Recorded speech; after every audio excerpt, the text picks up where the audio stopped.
We don't like talking terminologies and definitions and abstraction in the beginning of the chapter. As and always, let us start with a very motivating example, rather a puzzle. Look at this. First line happens to be Q, U, S and T. Second line here is A and I. The third line is D, C, K. Now what you should do is pick one entity per line and create a word. For example, you can pick a S here, A here, D here and make a sad. Or pick a QU here, A here and D here and make a quad.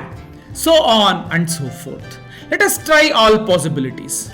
So let us start from QUAD, which makes it quad, QUACK, which makes it quack, QUID makes it quid. Please note, you can use only one entity per line, okay? And then you have quick, sad, sack, sid, sick, tad, tid, tack, and tick. Most of the words make sense, but it needn't necessarily make sense.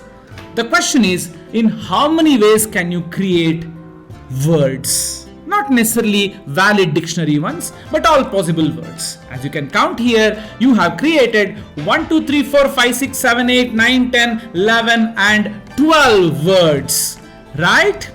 Now look at the three-lettered words here. How many of them are there?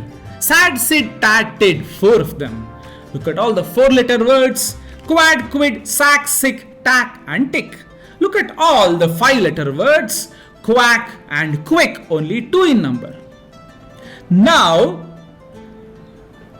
can you tell me a nice way in which we can actually count all possible 3-lettered words, all possible 4-lettered words, all possible 5-lettered words given lines such as these and the constraints like it is in the current problem?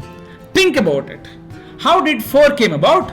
How did 1, 2, 3, 4, 5, 6 ways for 4-lettered words came about? And how come there are only 2 ways of generating a 5-lettered word? What is the math that's going on behind it? Think about it and we'll explain in the forthcoming videos.